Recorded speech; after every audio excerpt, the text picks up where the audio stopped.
Well, Don, we're in a room with 3 huge tanks. Tell me about this. Is this a place to get a beer? Yes, it is, but we'll get to that in a minute. Okay.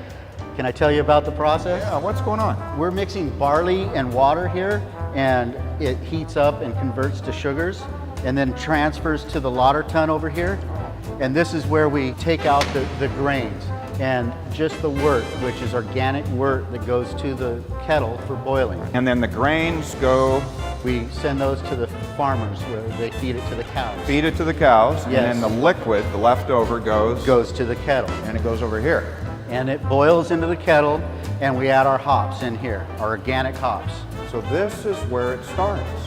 This is where it all starts. And then we can ferment it and go off into the cellar and see how it's fermented. Well, let's go see that, and let's go learn how you make different kinds of beer. I'm really interested in that.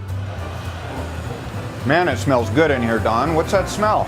These are organic hops. Organic hops. What makes hops organic? Organic fertilizers and organic pesticides that help keep the environment clean. So they're safe for the environment. And Yes. so that makes, and what do they taste like? Oh my God. Bitter, huh? No, it tastes good. Oh my gosh, it is bitter. Those are very Gee bitter. whiz. These hops are used for bitterness and aromatics in the beer. It's good for my breath. Very bitter. This goes in here.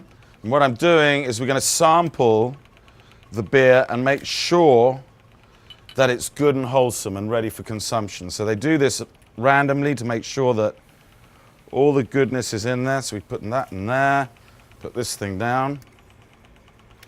And then we'll take it over to the geniuses over here.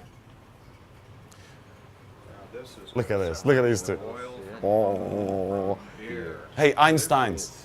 There's a little bit more to this than people think, Andrew. Well, anyway, I brought you this, and what are we actually going to be doing with it? This will test for color. Color. Yes, sir, and that's got a certain wavelength.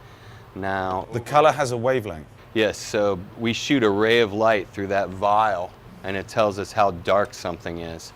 Now, at a certain point, you get what you consider opaque. Opaque. Very dark beer. Is that a laser light?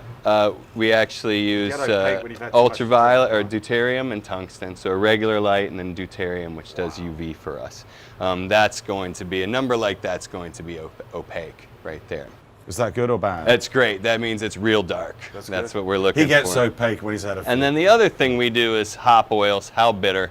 And this basically, chemically, we get beer, foam, There's the foam. and a clear substrate. And the oils are all in there. We draw out the oils, put them into that same cuvette, and run the same test that tells us how bitter the beer is. Bitter meaning dry. It leaves the enamel of your teeth on the roof of your mouth. But who decides if it actually tastes good? Well, there's a number of us that have to give that a shot, but at 1 million cases a year, I guess 1 million people. Somebody's deciding. Indeed. Oh my gosh. Jason, I've always wondered, how in the world do you make the different flavors of beer? Well, there's malts, there's hops, there's yeast, there's the temperature that we make the beer at.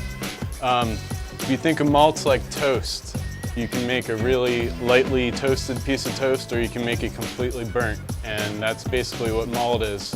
What we're doing is we're adding different levels of toasted malt to the beer and giving it the flavor. And bitterness, we just add more or less hops.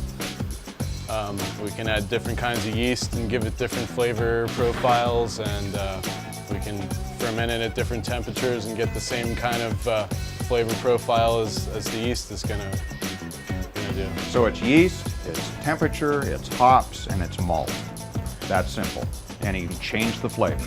Yep. Wow. Jason, I'm ready. Is this? Well, we still got a couple more steps left here. What we're doing right now is we're measuring how much CO2 is dissolved in the beer. This machine just shakes it up, and we try to get a consistent level of carbonation from batch to batch. So if you pop the cap and if it explodes, you know it's good? Then you know we got it. Wow. This is the business end of the operation.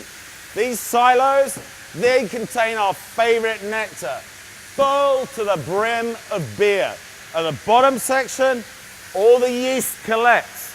That's got to be extracted so that they can just be left with that beautiful golden beer that we all love so much. How do you get it out? With one of these. Nice big hose. This has got to fit squarely. Secure it with your legs. Make sure it's out. Jeez. Tight. Clamp. Bob's your uncle. Fanny's your aunt. Nice fresh beer, ready to go. Andrew, throw the valve. I'm ready.